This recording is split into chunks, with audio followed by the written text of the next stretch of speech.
Hello बच्चों। ये जो टॉपिक मैं करा रहा हूँ ये बहुत ही इम्पोर्टेंट है जेई एडवांस के पर्सपेक्टिव से, एंगुलर इम्पल्स। आज हम यहाँ पे इलास्टिक और इनइलास्टिक कोलिजन के बारे में डिस्कस करेंगे प्रॉब्लम्स के थ्रू, एंड वी विल सी कि which kind of questions can be asked in JEE advance. I am travelling, so bear with me. I will be using this mode only for teaching. तो angular impulse में या कोई भी collision के questions में तीन very important concepts that we need to take care of. सबसे पहला जो कॉन्सेप्ट है वो है कंजर्वेशन ऑफ मोमेंटम. अब conservation of momentum,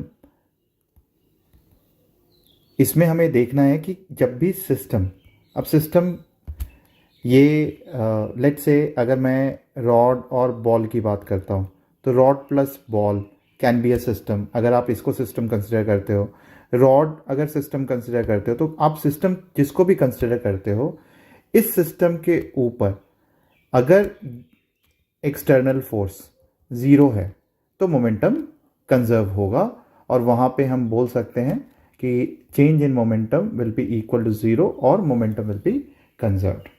so this is the first thing that we need to take care of, और इससे हम स्टार्ट करेंगे, देखेंगे कि मोमेंटम कंजर्व हो रहा है या नहीं हो रहा है. सेकेंड इंपॉर्टेंट पॉइंट जो हमें देखना है किसी भी कोलिजन के केसेस में, वो है टाइप ऑफ कोलिजन. अब टाइप ऑफ कोलिजन इस पे डिपेंड करेगा कि एनर्जी जो है वो कंजर्व होगी कि नहीं होगी. So if collision is elastic, ठीक है, अगर कोलिजन जो है इलास्टिक है, ये सब जस्ट रिवाइज करा रहा हूँ और इसके बाद हम क्वेश्चंस करेंगे. और इस केस में ऑब्वियसली एनर्जी इज कंजर्व्ड. एक इंपॉर्टेंट पॉइंट है कि energy is conserved before and after the collision. During energy can energy can be transform from one form of like kinetic energy से पोटेंशियल एनर्जी में convert हो सकता है during the collision. और दूसरा है इन इलास्टिक कोलिजन, इसमें obviously energy conserved, energy is not conserved. तो ये तो आपने सीख लिया. तीसरा जो इंपॉर्टेंट पॉइंट है वो है एंगुलर मोमेंटम, कि कहाँ पे एंगुलर मोमेंटम कंजर्व होगा. कंजर्वेशन, इसको भी चेक करना है whether angular momentum is conserved और नॉट, और अगर कंजर्व हो रहा है तो किस पॉइंट के अबाउट हो रहा है, और वो इम्पॉर्टेंट है. अबाउट, यहाँ पे अबाउट विच पॉइंट. तो अब देखते हैं, यहाँ पे बहुत सारे एग्जाम्पल्स लेते हैं और फिर उससे देखते हैं किस तरीके से हम क्वेश्चंस को अप्रोच करेंगे. Okay, so let's take our first example. कोशिश करेंगे हम रॉड और डंबल इन्हीं सब चीज़ों को यूज़ करें, ताकि अगर हम इनको यूज़ करेंगे तो आप जनरलाइज कर सकते हो इक्वेशंस को, और फिर आप किसी भी क्वेश्चन किसी भी टाइप में अप्लाई कर सकते हो. तो सबसे पहले मान लेते हैं कि एक रॉड जो है ये एक फ्रिक्शनलेस टेबल के ऊपर रखा हुआ है. एक ball of mass m moving with a velocity v not is moving towards the rod, और कोलिजन जो है इलास्टिक होता है. तो क्वेश्चन है कि किस पॉइंट पे ये टकराए, मतलब किस पॉइंट पे टकराए. लेट्स से ये सेंटर से डी पॉइंट पे कहीं कोलाइड करता है. इलास्टिक कोलिजन है, ये दिया हुआ है क्वेश्चन में. और किस पॉइंट पे टकराए such that velocity of the ball is equal to velocity of the rod about its centre. ये आपको निकालना है. ये कंडीशन अगर फुलफिल होनी है तो किस पॉइंट पे टकराएगा. अब देखो, इस क्वेश्चन को अप्रोच करने का जो भी मैंने पहले 3 स्टेप्स बताए हैं, उन्हीं 3 स्टेप्स को यूज़ करेंगे. सबसे पहला स्टेप मैंने क्या बताया, मैंने बताया मोमेंटम कंजर्वेशन. अब आप देखो, ये जो सिस्टम है, अगर मैं बॉल प्लस रॉड को एक सिस्टम मानता हूँ, इस पूरी चीज़ को एक सिस्टम मानता हूँ, तो इसके ऊपर तो कोई भी एक्सटर्नल फोर्स नहीं लग रहा है, क्योंकि बॉल जो है रॉड के ऊपर एक फोर्स लगाएगा और रॉड बॉल के ऊपर फोर्स लगाएगा. और इसीलिए इस सिस्टम पे, which is ball and rod system,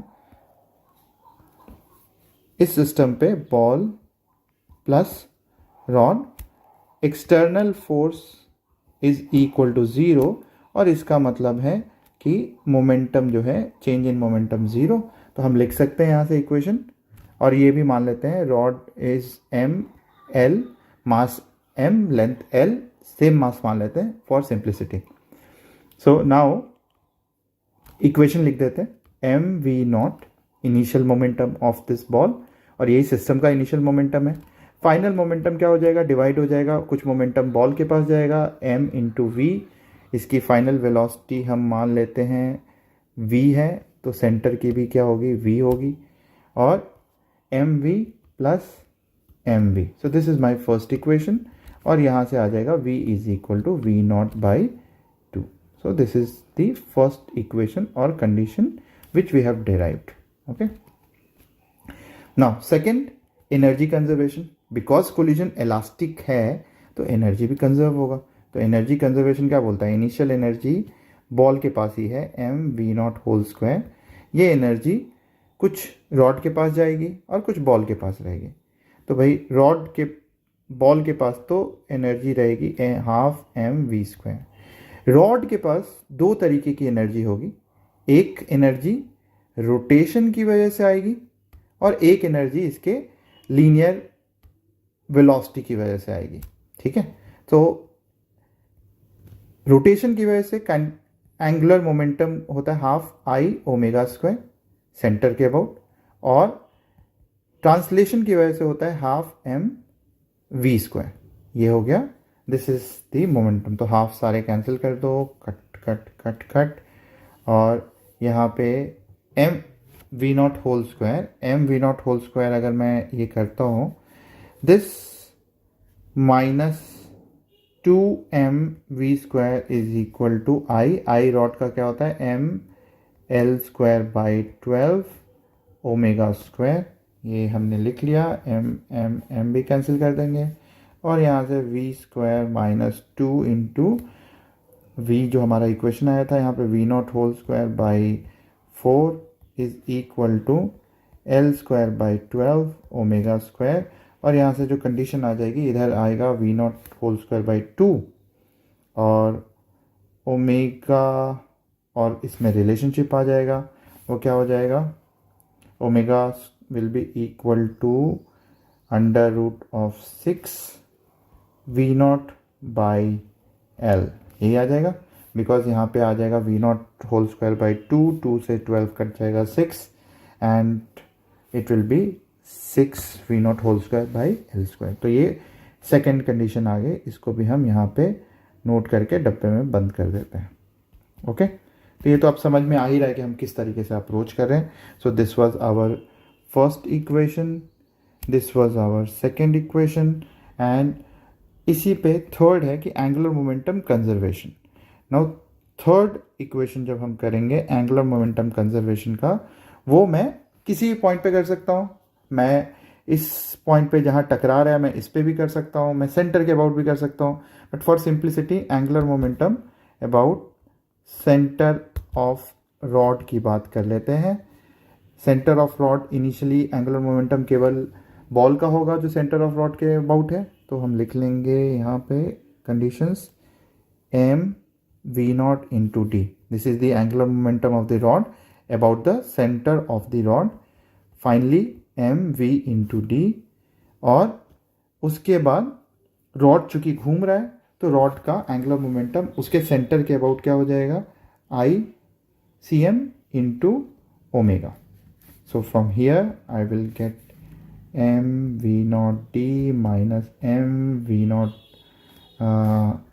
by 2 into D is equal to M L square by 12 into omega, omega भी सब्सटीट्यूट कर देते हैं, under root 6 we not by L, L से ये एल कैंसिल हो गया, एम एम और M cancel हो गया, इस साइड पे रह गया ये v not d by 2 is equal to, इस साइड पे it is l root 6 by 12, v naught cancel हो गया, ये 6 हो गया, एंड देयरफॉर यहाँ से आ जाएगा d will be equal to L by root 6, d is equal to L by √6 and this is your answer मेरे बच्चों।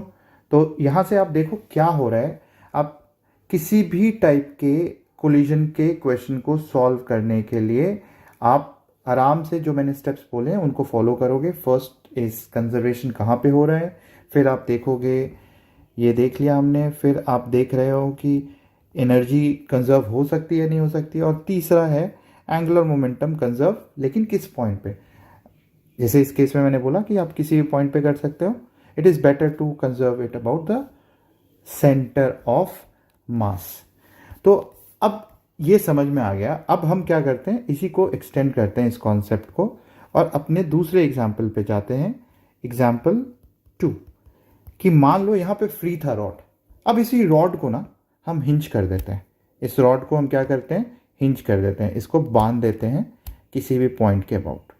ओके, अब क्वेश्चन जो हम करते हैं कि मान लो इस रॉड को ही घुमा देते हैं। रॉड को हमने बोला कि भाई इस रॉड को इसके अबाउट हिंज कर दिया, और रॉड जो है एंगुलर वेलोसिटी ओमेगा नॉट से घूम रहा है। ओके, अब एक पिछले केस में क्या था, रॉड रुका हुआ था और बॉल जो है रॉड की तरफ जा रहा था। इस टाइम पे मान लेते हैं कि रॉड घूम रहा है और पिवटेड है, और वो एक बॉल से जो कि रेस्ट पे है उसके साथ टकराता है। ठीक है, तो सबसे पहले तो ये निकालते हैं कि भाई स्पीड क्या है बॉल की टकराने के बाद, और किस जगह पे टकरा है। अगेन किस जगह पे टकरा है, यहाँ पे ऑब्वियसली पिवट से लेंगे, तो किस जगह पे टकराए ये, सच दैट बॉल की वेलोसिटी मैक्सिमम हो। कुछ कंडीशंस दिया रहेगा आपको क्वेश्चन के अंदर, सच दैट बॉल की वेलोसिटी जो है, बॉल वेलोसिटी इज मैक्सिमम। अब इसको भी अप्रोच करेंगे सेम तरीके से जैसे हमने पहले किया था। ठीक है, ये 2 क्वेश्चंस हो गए आपके सामने, और इसको भी हम अब, और कंडीशन इज इलास्टिक। अब अगर ऐसा है तो सबसे पहले आप देखो मोमेंटम कंजर्वेशन होगा कि नहीं। पहला equation, conservation of momentum. Now इस केस में जैसे ही टकरा रहा है, अगर रॉड जो है बॉल के साथ टकरा रहा है, तो यहां पे एक हिंज पे एक फोर्स लगेगा, and therefore rod plus ball as a system there is an external force. External force is not equal to 0, and this means that momentum का चेंज 0 के बराबर नहीं होगा और कंजर्वेशन ऑफ मोमेंटम नहीं होगा। तो ये तो पहली चीज स्टैब्लिश हो गई। अब सेकंड पे आते हैं। भाई एक इक्वेशन तो मेरे पास कम हो गया। सेकंड क्या कहता है, conservation of energy. Conservation of energy तो होगी बिकॉज इलास्टिक कंडीशन दिया हुआ है।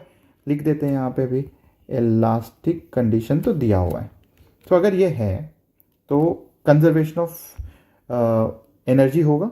अब हम यहाँ क्या कहेंगे, इनिशियली रॉड के पास केवल एनर्जी है हाफ, रॉड के पास एनर्जी इज हाफ आई, किसके अबाउट, इस हिंज के अबाउट। तो हाफ आई, इस पॉइंट को पी बोल देता हूँ मैं, हाफ आई ओमेगा स्क्वायर, क्योंकि इसी के अबाउट रॉड जो है घूम रहा है। फाइनली मान लेते हैं टकराने के बाद इसका एंगुलर वेलोसिटी ओमेगा हो गया, और इसके ऑब्वियसली केवल एंगुलर वेलोसिटी ओमेगा ही होगा, और रॉड के पास जो है कुछ लीनियर वेलोसिटी वी आ जाती है। तो half I P omega square अभी भी यही रहेगा, ये प्लस इसके पास कोई लीनियर वेलोसिटी नहीं होगी क्योंकि ये तो रॉड हिंज के अबाउट मूव कर रहा है। यही डिफरेंस आएगा पिछले वाले और इसमें, बिकॉज रॉड हिंज के अबाउट है तो पहला डिफरेंस तो ऑब्वियसली ये नहीं कंजर्व होगा, और दूसरा है इसके पास लीनियर काइनेटिक एनर्जी नहीं होगी, kinetic energy due to translation, क्योंकि ट्रांसलेट नहीं कर रहा है, वो 0 हो जाएगा। तो हाफ बॉल का मास इज m और इसकी वेलोसिटी v स्क्वायर। तो ये आ गया हमारे पास इक्वेशन, और यहाँ से हाफ हाफ हाफ कैंसिल कर देते हैं, ये आई पी कॉमन ले लेते हैं। सो बेसिकली यहाँ पे क्या हो जाएगा, ml square by 3 omega not whole square minus omega square is equal to M we square. M से एम कैंसिल कर देते हैं, तो अभी तो हमारे पास ये आ गया। यहाँ पे ये भी अननोन है, ये भी अननोन है, तो ऑब्वियसली एक इक्वेशन तो और चाहिए होगा। तो देखते हैं कंजर्वेशन ऑफ एंगुलर मोमेंटम। अब वो होगा कि नहीं होगा, तो बेसिकली जिस पॉइंट पे हिंज था, जहाँ पे फोर्स लग रहा था एडिशनल एक्सटर्नल, मैं इस पॉइंट पे कंजर्व कर सकता हूँ एंगुलर मोमेंटम। तो कंजर्वेशन ऑफ एंगुलर, ये वाला स्टेप इज इंपॉर्टेंट। तो conservation of angular momentum P के अबाउट हो सकता है, क्योंकि जिस पॉइंट पे एक्सटर्नल फोर्स लग रहा है उसी पॉइंट पे आपने कंजर्व कर लिया, या एंगुलर मोमेंटम को उस पॉइंट पे निकाल लिया, तो इस पॉइंट के अबाउट एंगुलर मोमेंटम कंजर्व रहेगा।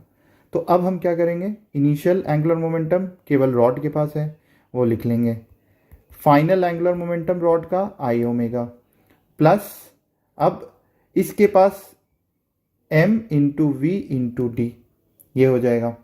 सो इस तरीके से आपके पास एंगुलर मोमेंटम, हम इक्वेशन लिख लेंगे। अब यहाँ से क्या आ गया, यहाँ से आ गया i को कॉमन लेते हैं यहाँ पे, और omega not minus omega is equal to M v into d, ये इस तरीके का आ गया।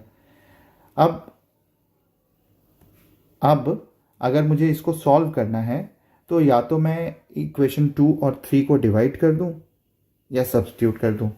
डिवाइड करना थोड़ा सा बेटर हो सकता है, क्योंकि यहाँ से बहुत सारी चीज़ें कट जाएंगी, आई कट जाएगा, ओमेगा यहाँ से कुछ आ जाएगा, यहाँ से देख लेते हैं क्या आएगा। अगर डिवाइड कर देते हैं तो 2 और 3 को, तो ये तो आई था, I omega not whole square minus omega square upon I omega not minus omega is equal to M we square, वहाँ पे एम वी स्क्वायर लिखा हुआ था, लिख लेते हैं m we square by m v d. तो यहाँ से एम वी से वी कैंसिल हो गया, आई से आई कैंसिल हो गया, और ये आएगा ओमेगा नॉट प्लस ओमेगा, क्योंकि a square minus b square लगा दिया मैंने, और ऑब्वियसली ये कैंसिल हो गया, is equal to v by d. तो ये आ जाएगा v बाई डी, एक इक्वेशन आ गई। और यहाँ से मेरे पास कुछ इक्वेशन आएगा, यहाँ से आएगा m L square by 3 omega not minus omega is equal to M v d, m से एम कैंसिल हो गया, और यहाँ से आएगा omega not minus omega is equal to 3vd by 3vd by l square, ये आ गया। अब इन दोनों को ऐड कर दो, इन दोनों को ऐड कर दो, तो यहाँ से आपके पास कुछ कुछ आ जाएगा, 2 omega naught is equal to v, common है तो 1 by d plus 3d by l square, ये आ जाएगा। दिस इम्प्लाइज वेलोसिटी मैं यहाँ से निकाल सकता हूँ, velocity is equal to 2 omega naught d by 2 omega naught d into L square by L square plus 3d square, L square plus 3d square, हम इस तरीके से लिख सकते हैं। This is the final velocity, this is the final velocity 2L square d by l square plus 3d square into omega naught. तो ये तो वेलोसिटी आ गई।